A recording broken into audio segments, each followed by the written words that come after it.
नमस्कार, next ice Hindi में आपका स्वागत है। करंट अफेयर्स के अंक में आज बात करेंगे भारतीय वन और लकड़ी प्रमाणन योजना, जिसको शॉर्ट में IFWCS भी बोलते हैं। दोस्तों, इसको इंडियन एक्सप्रेस और PIB दोनों ने कवर किया था। अब इन कंटेक्स्ट में बात कर लेते हैं, ये क्यों चर्चा में है इस समय। आपका पर्यावरण, वन और जलवायु परिवर्तन मंत्रालय भारतीय वन और लकड़ी प्रमाणन योजना IFWCS लागू किया, शुरू किया ये मंत्रालय ने। दोस्तों, ये स्कीम इन्वायरमेंट की है, तो इम्पोर्टेंट आपके UPSC प्रीलिम्स में 2024 में बहुत इंपॉर्टेंट हो सकती है। इसको बहुत ध्यानपूर्वक कवर कीजिएगा। अब बात करते हैं इसके उद्देश्य की, क्यों ये शुरू की जा रही है योजना। इसे देश में वनों के बाहर स्थायी ट्री आउटसाइड फॉरेस्ट ट्री लगाए जाएंगे। कहाँ पे? Outside forest. और पेड़ों के अस्थायी प्रबंधन को बढ़ावा देने के लिए तैयार किया गया है ये। और ये स्कीम वॉलंटरी है दोस्तों, और देश में कृषि वानिकी को बढ़ावा देने के लिए तैयार किया गया एक स्वैच्छिक और तृतीय पक्ष प्रमाणन प्रदान करता है। थर्ड पार्टी इसमें आपको सर्टिफिकेशन देती है।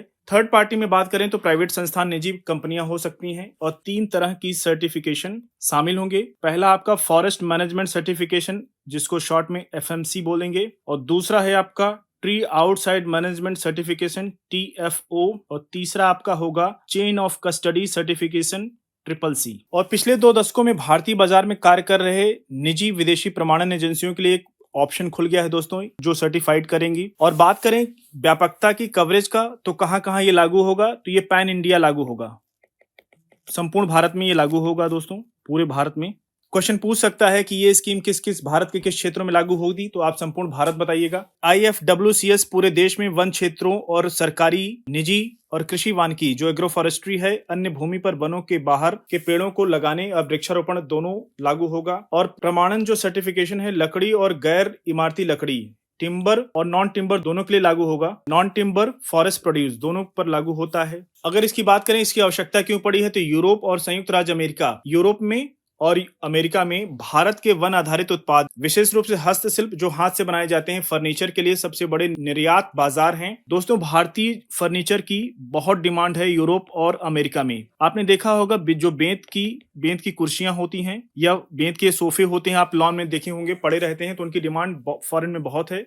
उसको देखते हुए ये स्कीम लागू करना आज की आवश्यकता है, जरूरत है, इसलिए लागू किया जा रहा है। अब इसके महत्व के ऊपर बात कर लेते हैं। ये योजना जिम्मेदार वन प्रबंधन का पालन करने वाली विभिन्न संस्थाओं को बाजार प्रोत्साहन प्रदान कर सकती है, और इसमें राज्य वन विभाग शामिल होता है, स्टेट फॉरेस्ट डिपार्टमेंट, और व्यक्तिगत किसान जो इंडिविजुअल किसान फार्मर होते हैं, और कृषि वानिकी में लगे किसान उत्पादक संगठन शामिल होंगे। यह प्रक्रियाओं में अधिक विश्वास एवं पारदर्शिता लाएगा, और अंतर्राष्ट्रीय बाजारों में भारतीय वन आधारित जो प्रोडक्ट होते हैं उनकी अधिक स्वीकार्यता बढ़ेगी, उनका एक्सेप्टेंस होगा। दोस्तों, अब बात करते हैं अनुपालन एवं कानूनी स्थिति की, कंप्लायंस की, कैसे होगा और इसका लीगल स्टेटस क्या होगा। देखिए, भारतीय वन और प्रमाणन योजना जो है, प्रमाणन को विभिन्न नियामक प्राधिकरणों द्वारा मान्यता दी जा सकती है, और लेकिन किसी भी कानून या रेगुलेशन आवश्यकता के अनुपालन पर कानूनी सलाह के रूप में काम करने का इरादा इनका नहीं है। अब इसके आधार की बात करते हैं तो वन प्रबंधन प्रमाणन भारतीय वन प्रबंधन मानक पर आधारित है, जो इस वर्ष लॉन्च किए गए राष्ट्रीय कार्य योजना संहिता 2023 का एक अभिन्न अंग है। और आप देख रहे हैं इस इमेज में, इस फॉरेस्ट में अलग अलग प्रजाति के पेड़ शामिल होंगे, जिनकी साइज भी अलग होगी,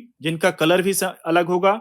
देख रहे हैं, सब शामिल होगा। अब बात करते हैं एडवाइजरी बॉडी में कौन कौन होगा, सलाहकार निकाय में शामिल कौन होगा। IFWCS का भारतीय वन संस्थान जो इंडियन फॉरेस्ट इंस्टीट्यूट है, उसके द्वारा इसका निरीक्षण किया जाएगा, इंस्पेक्शन किया जाएगा। IFI पर्यावरण, वन और जलवायु परिवर्तन मंत्रालय के तहत एक ऑटोनॉमस संस्थान है, ऑटोनॉमस बॉडी है। IFI वन प्रबंधन में विशेषज्ञता रखता है। IFWCS के मार्गदर्शन प्रदान करेगा। IFI यह भी सुनिश्चित करेगा कि योजना उच्चतम मानकों के अनुसार लागू की जा रही है कि नहीं। दोस्तों, आज के अंक को यहीं पर समाप्त करेंगे। मिलते हैं नेक्स्ट अंक में कुछ और ज्वलंत मुद्दों के साथ। तब तक जुड़े रहिए नेक्स्ट IAS के साथ। धन्यवाद।